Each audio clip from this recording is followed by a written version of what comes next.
fait? Hein, les shifters? Hein?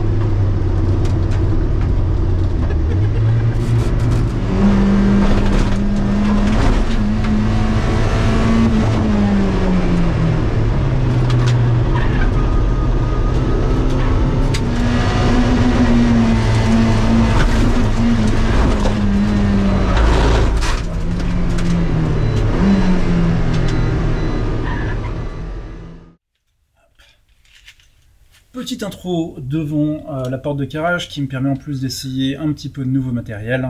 Vous allez probablement remarquer que la qualité est un peu différente de d'habitude. J'ai foiré l'intro complètement le jour où j'ai filmé tout ça, mais vous avez déjà pu voir donc avec la miniature. Il s'agit de la voiture de JC. JC, si vous ne le connaissez pas, parce que il y en a certains qui ne sont pas forcément venus via lui sur ma chaîne. Je vous mets le lien en description sur sa chaîne, vous pourrez voir, vous pourrez suivre la Roadster Cup, ses aventures, etc. Je suis assez souvent présent également sur ses vidéos. Je rachète sa Miata, sa MX5, sa Roadster, c'est la même chose. Il n'a pas vraiment la tête à ça en ce moment, il a d'autres trucs à s'occuper, que ce soit boulot, famille, etc. Donc pour lui, il n'arrête pas forcément la Roadster Cup, j'en parle un peu plus tard dans la vidéo, mais vous verrez que bon, la Roadster Cup est toujours dans ses plans, mais juste la voiture en elle-même, je la récupère, je la rachète, elle va être dispo en location sur le site de ma compagnie, donc vous pouvez voir VK Drive en dessous.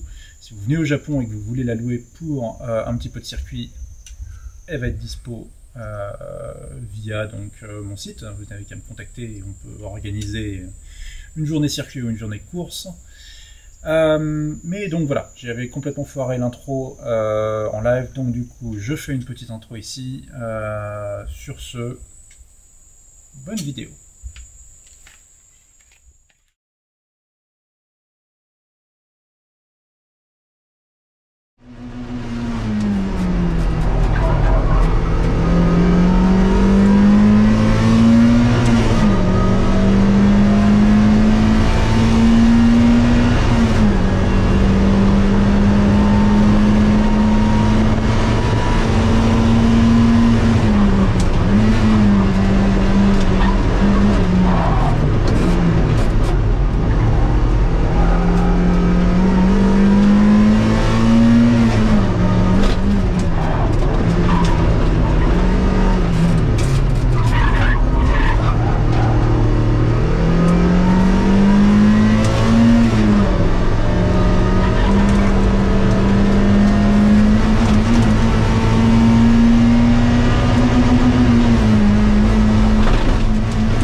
pas d'autre solution, hein.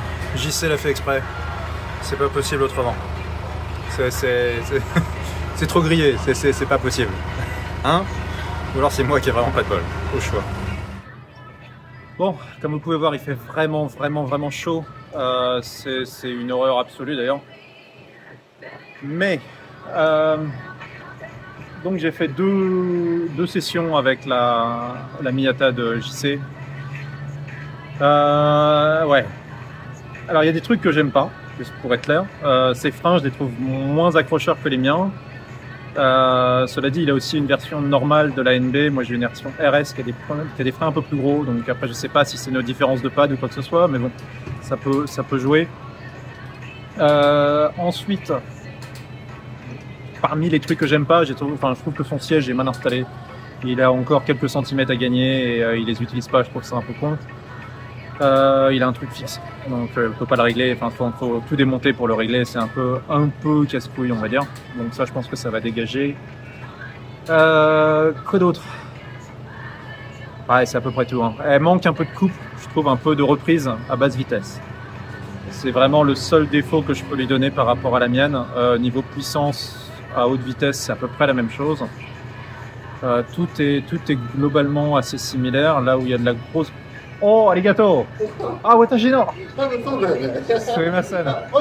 Arigato, kokorei. Arigato gozaimasu. Il me ramène des pièces que j'ai perdues.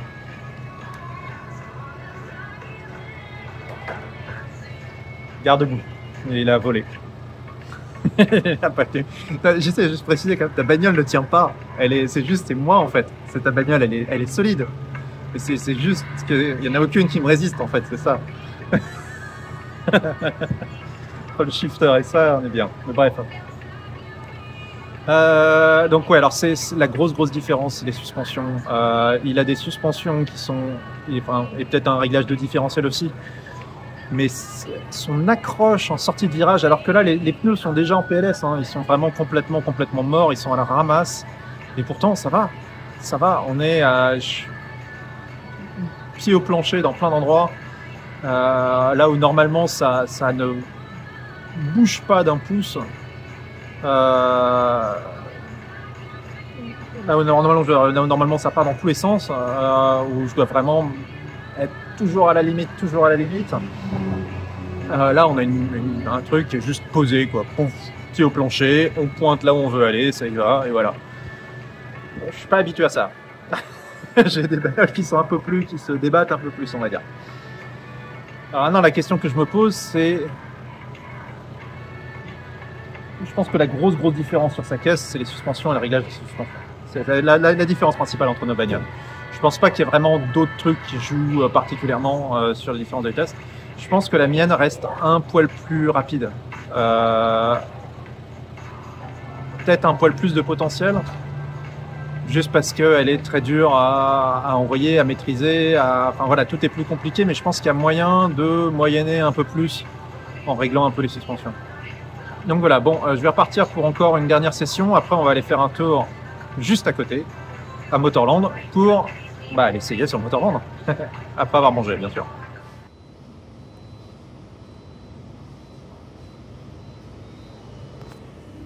Ok, maintenant nous voilà à Motorland, vous connaissez un peu le coin, il est 13h. J'ai remis un petit peu d'huile, elle bouffe un peu d'huile, je suis surpris, mais JC m'a dit qu'il mettait de la 5,40 et là 40 c'est la température, donc je pense j'ai remis un bon 60-70 centilitres. J'y suis allé un peu bourrin en y allant avec de la 10-60. Je pense que c'est plus adapté pour les températures de maintenant. Donc voilà, mais bref, sinon tout se passe plutôt bien. Premier test sur Motorland avec. Pour rappel, dans des conditions parfaites, avec de bons Direza Z3. Avec ma voiture, j'ai fait 58,9. Donc le but, ça va être de voir qu'est-ce que j'arrive à faire avec celle-là. Je prends pas le timer officiel, je prends la Racebox c'est en 25 Hz. GPS en 25 Hz, enfin, bref, c'est largement assez précis, donc j'arrête de dépenser de l'argent pour les timers. On va voir ce que j'arrive à faire. Si j'arrive à taper du... Franchement, 58.3, 59.3, 59.2, ça serait clairement plus rapide que ma bagnole quand j'ai fait le 58.9. Juste parce que il fait vraiment trop chaud, la température, enfin les pneus sont vieux, il fait trop chaud. Si j'arrive à des temps pareils, ça serait assez incroyable. On va voir ce que ça donne.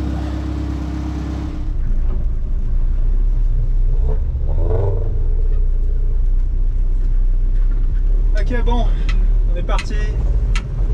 Ouais, franchement, si j'arrive à faire moins de 59.4, 59.5, ça voudrait dire qu'elle est clairement plus rapide que la mienne ici aussi. Je dois avouer que ça fait un peu chier.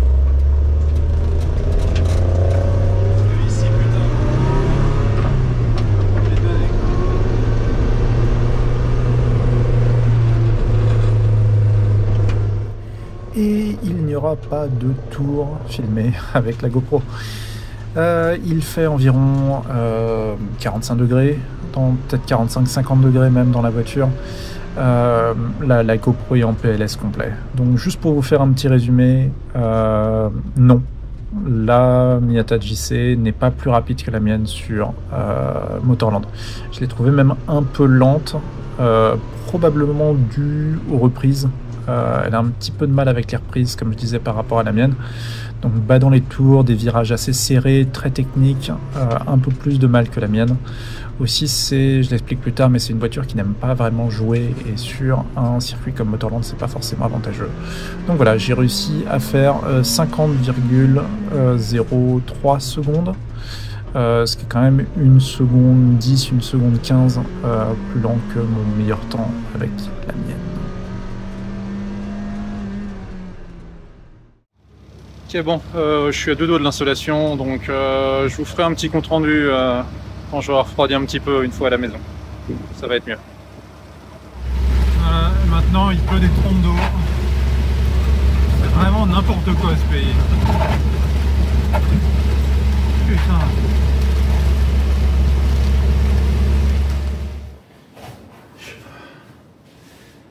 Ok, bon, nous revoilà à la maison, 2 chats sur 5 et plus d'insolation, parce que je commençais un peu à souffrir quand même sur la fin.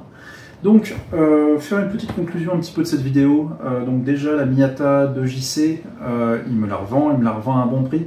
Ça ne veut pas dire que JC arrête la Roadster Cup. Non, il ne va pas en racheter une autre, mais il va tout simplement rouler la sienne qui va être à moi. Je l'achète principalement pour la louer, au travers donc de VK Drive, ma compagnie pour louer des bagnoles principalement à des touristes. Donc la rentabiliser un petit peu, et ensuite je réfléchirai à ce que je veux en faire. C'est soit en faire une voiture de rallye, soit faire de la mienne une voiture de rallye. Dans les deux cas, peu importe la voiture que je choisis, ça nécessitera quand même des modifications assez importantes, que ce soit au niveau de la cage, que ce soit au niveau du moteur. Je ne peux pas rester avec 150 chevaux si je veux rouler dans la catégorie, la plus haute catégorie en fait des versions d'Euromotrice, en JN3, c'est le nom de la catégorie ici. Donc il y aura quand même de grosses modifications à faire, peu importe la voiture, mais dans un premier temps, donc rentabiliser un petit peu la voiture en la louant, et réfléchir à tout ça après. Maintenant, la voiture en elle-même, qu'est-ce que j'en pense? Les suspensions, donc elle a des suspensions endless qui sont vraiment pas mal. Ça, faut reconnaître que c'est assez... pas forcément réglé comme j'aimerais, notamment à Motorland. J'ai eu pas mal de problèmes, c'est pas vraiment un problème, mais sous virage à 4 roues en sortie de virage du long gauche, qui est pas forcément très agréable. Ensuite, plutôt bonne réaction niveau lift-off oversteer. Donc quand on relâche l'accélérateur en entrant dans un virage, la voiture se positionne d'elle-même, elle va genre tout doucement se mettre à tourner et donner donc l'angle qu'on veut et tout. Enfin, c'est vraiment assez agréable et plutôt bien fait. Par contre, la voiture en elle-même n'est pas efficace autrement qu'en étant conduit le plus proche de l'extrême du grip. C'est-à-dire que j'ai pas... ma voiture pardonne beaucoup de choses tout en étant... Je sais pas comment l'expliquer. Ma voiture va être extrêmement joueuse, mais elle va aussi fonctionner quand on est au-delà de la limite. C'est-à-dire que elle décroche très rapidement, mais elle peut garder beaucoup de vitesse et elle peut être toujours très efficace, même en étant un peu trop en glisse. La voiture de JC, c'est l'inverse. Si tu commences à jouer, si tu commences à contrebraquer, faire un petit peu, tu perds tout. Salut. Et c'est pas forcément très efficace. Donc il faut, en fait, j'ai l'impression en fait que la limite de performance de la voiture sur circuit de JC est assez facilement atteignable, mais par contre la limite de performance avec la mienne est beaucoup plus difficilement atteignable, mais j'ai l'impression qu'elle peut aller un peu plus haut. La façon dont elle est setée aujourd'hui, dont les deux voitures sont setées, j'ai l'impression que c'est un peu ça. Puisque la voiture de JC ne fonctionne pas si on joue un peu trop en fait. Alors que c'est pas le cas de la mienne. Maintenant, qu'est-ce que les mauvais points de sa voiture? Je dirais les freins. Je ne sais pas exactement si c'est dû au pad endless ou si c'est dû au fait que lui a une NB1 avec donc les mêmes freins que sur la NA8, que sur la NA, que sur la première génération de MX5. Ou si c'est le fait que j'ai une NB2 avec l'option sport, donc avec des plus gros freins. Ou si c'est juste une question de pad, de plaquettes. Possible que ce soit juste les plaquettes. Je pense que c'est principalement les plaquettes. J'ai des Project Mew, il a des Endless. Je ne peux pas vraiment être sûr de ça. Je verrai éventuellement ce qu'il en est. Mais pour l'instant, surtout l'initial bite, l'accroche initiale. C'est-à-dire quand on saute sur les freins, la façon dont la voiture accroche et se jette sur les freins se jettent sur les disques en fait. C'est vraiment beaucoup plus instantané sur ma voiture que sur la sienne. Quoi d'autre? Bon, des ajustements de siège. Il a des rails fixes, donc c'est pas des rails. Le siège est fixe. Je trouve pas ça forcément terrible, surtout quand c'est pour une voiture qu'on va offrir en location. C'est impératif que ce soit adaptable à plusieurs types de personnes. Donc ça va dégager. Son volant, donc déjà il veut garder son volant en plus, donc c'est parfait. Il est un peu trop petit à mon goût, j'aime bien des volants dans 34-35 cm. Son truc il doit faire 32 quoi, donc c'est vraiment un peu trop petit pour moi. Il a une direction assistée. En fait ça m'a un peu confirmé sur mon choix de ne pas en mettre. Cela dit, bon, ça reste une voiture qui va être offerte à la location, donc on va le laisser comme c'est pour l'instant, avec la direction assistée. Je vais pas la dégager comme j'ai fait sur ma voiture, mais je préfère ma voiture sans direction assistée aujourd'hui. Voilà, maintenant c'est le fait d'avoir roulé la sienne, j'en suis plutôt sûr. Globalement, son principal avantage, c'est vraiment le niveau de ses suspensions. Ces suspensions ont été faites par Makino-san, revalvées, etc., refaites entièrement par Makino-san, et vraiment bien. La voiture est très simple à conduire. Elle a une accroche en sortie de virage qui est vraiment bonne. Et j'ai pas ça.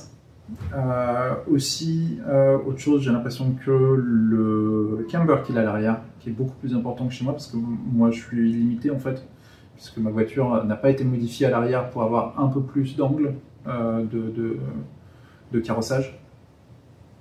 Je pense que ça joue pas mal pour, au niveau de l'accroche, donc j'ai commandé déjà des upper control arm, rear upper control arm, je sais pas comment ça se dit en français, qui vont me permettre d'avoir un peu plus de carrossage et quelque chose de similaire sur ma voiture. Voilà, donc vous en faites pas, même si je rachète la voiture, JC continue de rouler avec, et voilà, si vous voulez la louer, elle va être dispo très prochainement, donc aidez-moi à rentabiliser tout ça si vous venez au Japon. Viens dérouler mes merguez. Non, ça va. Maintenant, elles sont prêtes. Sur ce, à la prochaine. Bye bye.